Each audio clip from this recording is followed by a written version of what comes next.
سلام زغبركم تخاتاتلتنا خمي تعلو امباركسنا الساعات زياناتات يسمتكم اللخو مجمرتاقن عرستاتو بعلنا تمنت بدرجة زباب زبادوبوب أبولو المعرك تسأمبلو مس بعلنا تمنت تحيز زواتو حاس ارتزياناتات وطن رواندا قدما من رجع بريطانيا زيسكوك حاتات تعوباي كلوني قبل ريشي سناك تزاريبو چاينا نتايوان نمغزع أبكبابتا دسيت بدبداب سسني لممد جميرا بايدن نرتو زغبر أقبابلان فتنا زكات أمركب أمريكا أفريكان كالوتن زبر زياناتات هزنا متناكم لنا سناي مكتتال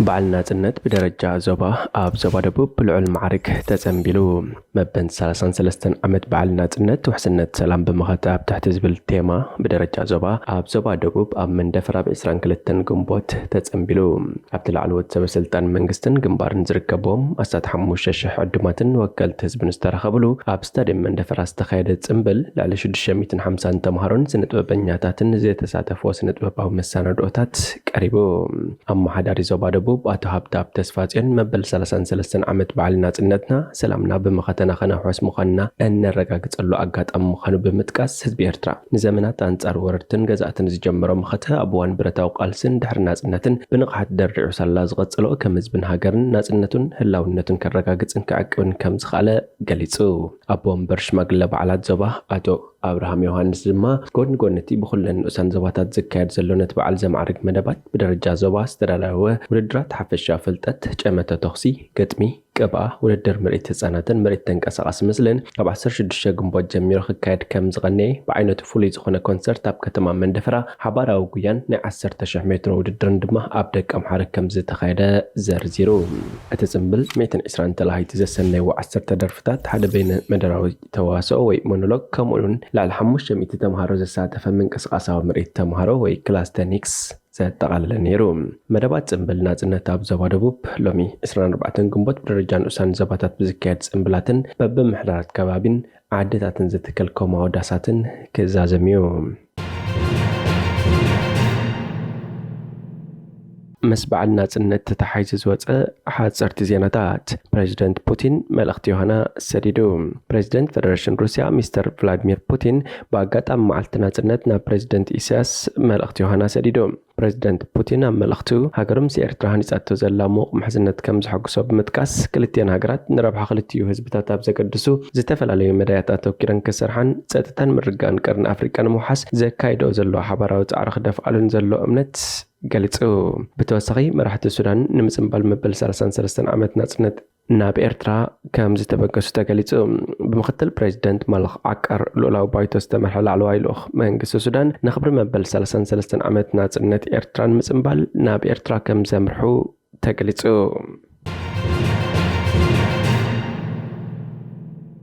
ቻይና ንታይዋን ንምቕጻዕ ከባቢታ ዲሰድ ብደብዳብ ዝተሰነየ ልምምድ ጀሚራ بريزيدنت تايوان كوين استمرت ويليام لاي قدم 3 معلتات قال محل دحر مفصمو بزي تحغوستن تايوان اكل غزاته يايلا تحسبن چاينا ابكباب تايوان بدبدابات استسني وتادراو لمد كتكايد كم جمرت تقليصو وابقال سراوي چاينا لي جي اتبدبداب استسني سفح وتادراو لممد نتايوان كبد مقصعتي كم زخونيو قليصو اتي تمال وقحتا جمر دبداب ابكند تايوانن ابتن بمعرب كبن ازر كبادسيتات كينمن ماتسو واقعون دانغاين يكايد كم زلون كفلت تخايل الله مينستر مكلخال تايوان نتي بچاينا زفتصم زلو دبداب مخنان مغنيات زيبلو تخطاخ سقم تبمبال غليصو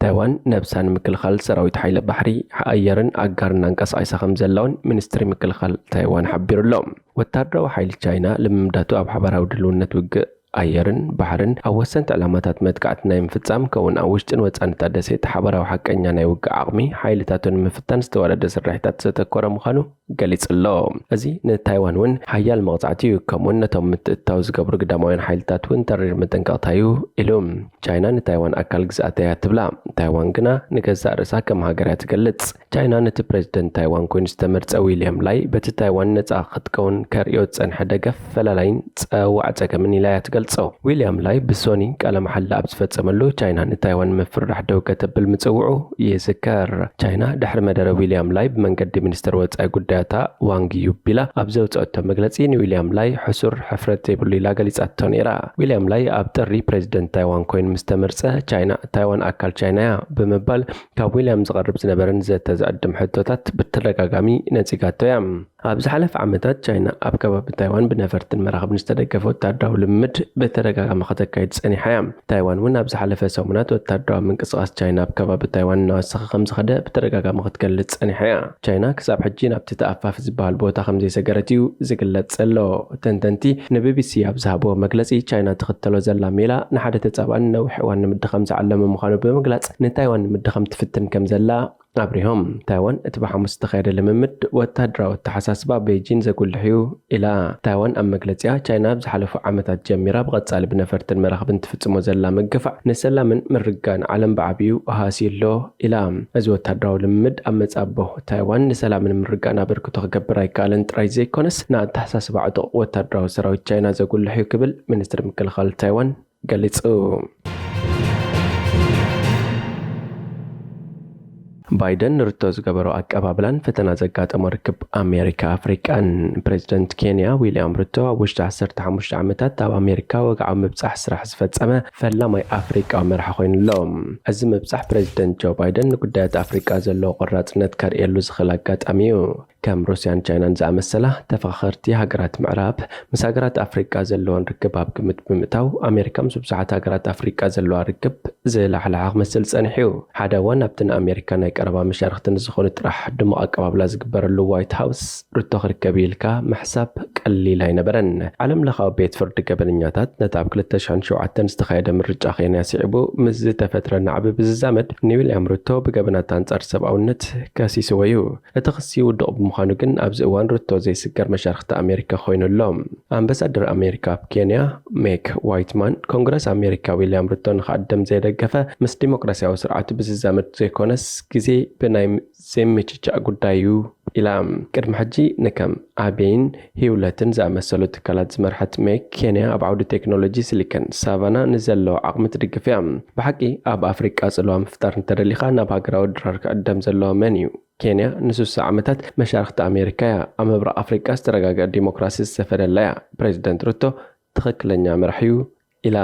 ካብ መምሕዳር ሩቶ ኬንያ ማእከል ዲፕሎማስን ንግድን እቲ ዞባ ኮይና እያ። ኣሜሪካ እውን ኣብዛ ኣጸጋሚ ዝኾነ ቀርኒ ኣፍሪቃ መሻርክታ ዝኾነት ኬንያ እያ። ዋላ እኳ ሩቶ ምስ ቁጠባት ሃገር ብዝዛመድ ኬንያውያን እንተተቃወምዎ ኣብ ጉዳይ ክሊማዊ ለውጢ ብዝዛመድ ድምፂ ኣፍሪቃ ኮይኑሎም። ኣብቲ ዝሓለፈ ዓመት ባይደን ካብ ሃገራት ትሕተ ሰሃራ ብቴሌፎን ዝዘራረበቶ መራሒ ሩቶ እዩ። ኬንያ ናብ ሃይቲ ወታደር ንምልኣኽ ፈቃደኛ ብምዃኑን ንኣሜሪካ ባሃቢላታ እያ። ተንተንቲ ጆ ባይደን ናብ ኣፍሪቃ ምብጻሕ ንምግባር ዝኣተወ ቃል ብዘይምዕዋት እዩ ሩቶ ናብ ኣሜሪካ ኸይዱ ይብሉ። ባይደን ቅድሚ 2 ዓመት ኣብ ዝተቓንዐ ጉባኤ ኣፍሪካ ኣሜሪካ ኣብ ኣፍሪቃ ምብጻሕ ንምግባር ቃል ከም ዝኣተወ ይዝከር። እንተኾነ ብኩናት ዩክሬን ሩስያን ቅልውላው ቃዛን ተጸሚዱ እዩ ዘሎ።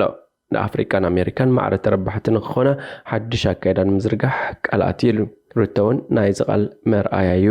ኣሜሪካ ኣብ ኒጀር ኣብ ዝኣመሰለ ሃገራት ትብዳያ ዘላ ልዕሊ 1,000 ወታደራታ ኣብ ኒጀር ምስ ኢስላማዊ ዕጡቓት ክዋግኡ ጸኒሖም ኣለው። ኣብቲ ዝሓለፈ ዓመት ኣብ ኒጀር ዕልዋ መንግስቲ ምስ ተኻየደ ግን ኒጀር ገጻ ናብ ሩስያን ኢራንን ናዚራ። ቀዳማይ ሚኒስትር እቲ ወታደራዊ ጉጅለ ኣሜሪካ ተኽብረኒ የላን ብምባል ነቒፉ። ነዚ ድማ እዩ ኣሜሪካ ወታደራታ ካብ ኒጀር ንምውፃእ ዝወሰነት። ኣብ ቤት ጽሕፈት ጉዳያት ወፃኢ ኣሜሪካ ላዕለወይቲ ልኡኽ ኣፍሪቃ ሞሊፊ ከም ትብሎ ኣሜሪካ ኣብ ኒጀር ረብሓ ንምሕላው ዘኽእላ ኩነት ኣብ ከቢድ ደረጃ በፂሑ። ኒጀር ናብ ሩስያን ኢራንን ትቐርብ ምህላዋ የስጋና እዩ። ከሰማምዓና ኣብ ዝኽእል ነጥቢ እኳ እንተዘይበጻሕና ዲፕሎማስያዊ ርክባትና ከቐጽል እዩ ኢላ። ኒጀር ናይታ ባዕዳዊት ገዛኢታ ዝነበረት ፈረንሳይ ወታደራቱን ከም ዘባረረት ይፍለጥ። እቲ ኣብ ኒጀር ዝተፈጸመ ዕልዋ መንግስትን ኣብ ካልኦት ሃገራት ሳሕል እውን ተላቢዑ እዩ። ሩስያ ድማ ነዳዲ ተፈጥሮ ንምርካብ ምስዘን ሃገራት ርክባታት ትሕይላ ኣላ። ቻይና እውን ኣብ ጉዳይ ንግዲ ኣብ ኣፍሪቃ ቀንዲ ተፈኻኻሪት ኣሜሪካ ኮይና ኣላ። መሰረት ሓበሬታ ጋልኣፕ ኣሜሪካ ኣብ ኣፍሪቃ ዘለዋ ጽልዋ ናይ ምፍጠር ዓቕሚ ብቻይና ትምንጠል ኣላ። ኣብ ክራይሲስ ግሩፕ ዳይሬክተር ፕሮግራም ኣፍሪቃ ሞሪታ ሞቲጋ ኣብ ታሪክ ምዕራባውያን ኣፍሪቃ ክትፍታሕ ዘለዋ ጸገም ገይሮም እዮም ርዮማ። ቻይና ቱርክን ሃገራት ዓረብን ግን ንኣፍሪቃ ከም ዕድል እዮም ዝርእይዋ ይብል። በዚ ምኽንያት ድማ ኣፍሪቃ ካብ ኣሜሪካ ወፃን ዘለዋ ሃገራት ዝያዳ ክፍትና ኹነት ከም ዝመጸት የረድእ። جو بايدن أفريقيا كمشارخة المحاس ጻዕሪ ገይርዮ ወጥን ሩዋንዳ ቅድመ ምርጫ ብሪጣንያ ዝስጎግ ሓታት ዕቑባ ኣይክህልን ይክብል ርሺ ሱናክ ተዛሪቡ ቀዳማይ ሚኒስተር ርሺ ሱናክ ሓታት ዕቑባ ቅድሚቲ ኣብ 4 ሐምለ ዝካየድ ሓፈሻዊ ምርጫ ዓባይ ብሪጣንያ ናብ ሩዋንዳ ከምዘይስጎጉ ኣፍሊጡሎም ቅድሚ ኣስታት ሓደ ወርሒ ብሪጣንያ ስደተኛታት ብንኣሽቱ ጀላቡን መትረብ እንግሊዝ ከይሰግሩ ንምዕጋት ዝዓለመ ገለ ሓተት ዕቑባ ናብ ሩዋንዳ ክውሰዱ ዝፈቅድ ሓድሽ ፖሊሲ ከም ዘጽደቐት ዝዝከር እዩ መሰረት እዚ ሓተት ዕቑባ ናብ ሩዋንዳ ምስግጋር ኣብ መፋርቂ ሐምለ ከም ዝጅመር ተገሊጹ ነይሩ ስለዝኾነ ድማ መንግስቲ ቅድሚ መዓልቲ ምርጫ ፈላሜት ነፋሪት ክሰዱ ክፍትኑ እዮም ተባሂሉ ክሕሰብ ጸኒሑ እዩ ይኹን እምበር መሰረት መንግስቲ ዘውፅኦ ውጥን ምስጓቅ ቅድሚ ምርጫ ናብ ሩዋንዳ ዝለኣኽ ዝኾነ ሓተት ዕቑባ ኣይክህሉን እዩ ቀዳማይ ሚኒስተር ሱናክ ካብቲ ምርጫ ዳግማይ እንተተዓዊቱ ግን ሓተት ዕቑባ ናብ ሩዋንዳ ክግዕዙ ምዃኖም ገሊጹ ብኻልእ ሸነኽ ሰልፊ ሌበር ወይ ዕዮ ስልጣን እንተሒዙ ነቲ ውጥን ክስርዝ ቃል ዝኣተወ ክኸውን እንከሎ እዚ ድማ ዝኾነ ዝስጎግ ሓተት ዕቑባ ክህሉ ድዩ ዝብል ሕቶታት ኣልዒሉ ኣሎ እዚ ድሮ 240 ሚልዮን ፓውንድ ወጻኢታት ዝተገብረሉ ውጥን ኣብ መንጎ ክልቲኦም ቀንዲ ሰልፍታት ኣብቲ ን6 ሰሙን ዝቕጽል ጎስጓስ ምርጫ ቀንዲ ፈላላይ መስመር ክፈጥር እዩ ሰልፊ ዕዮ ርእይቶ ሱናክ እቲ ውዲት ሩዋንዳ ካብ መጀመርታ ክሳብ መወዳእታ ምትላል ምዃኑ ዘርኢ እዩ ኢሉ እዚ ውጥን ክሰርሕ ዝብል እምነት የብለይን ስለዚ ድማ ሕጂ ከምዘይቃላዕ ተስፋ ብምግባር ነቲ ምርጫ ከም ምኽንያት ዝጠቅስ ዘሎ እቲ ብሕጋዊ ብድሆታት ዝተደናጎየ መደብ ቅድሚ ልዕሊ 2 ዓመት ብናይ ሽዑ ቀዳማይ ሚኒስተር ቦሪስ ጆንሰን ዝተኣወጀ ነይሩ ቀዳማይ ሚኒስተር ሱናክ ግን ሰባት ብንኣሽቱ ጀላቡን መትረብ እንግሊዝ ካብ ምስጋር ከም ዝዓክቶም ብምግላጽ ኣብ ስልጣኑ ቀንዲ ቀዳምነት ዝወሃቦ ጉዳይ ገይርዎ ሕጂ ነቲ ውጥን ምትግባር ትኹረት መረፅቲ ዝስሕበሉ ነጥቢ ክገብሮ ከም ዝደለየ ምልክት ብምርኣይ በረራታት ኣብ ሐምለ ክጅመሩ ምዃኖምን ኣብዚ ምርጫ እዚ ዘሎ ኣማራፂ ንሱ እዩ ኢሉ እዚ ድሕሪ ምርጫ ማለቱ ምዃኑ ካብ ቢቢሲ ሬድዮ 4 ዝቐረበሉ ሕቶ እወ ዝብል መልሲ ሂቡ እቲ ኣማራፂ ንጹር ክብል ወሲኹ ነተን ጀላቡ ምዕጋት ኣገዳሲ እዩ ኢልኩም ተሓስቡ እንተኾንኩም ከምኡ ንምግባር ከማይ መከላኸሊ የድልዩ ኢልኩም እንተሓሲብኩም ነዚ ዝፍጽም ኣነ ጥራይ ክብል ኣስሚሩሉ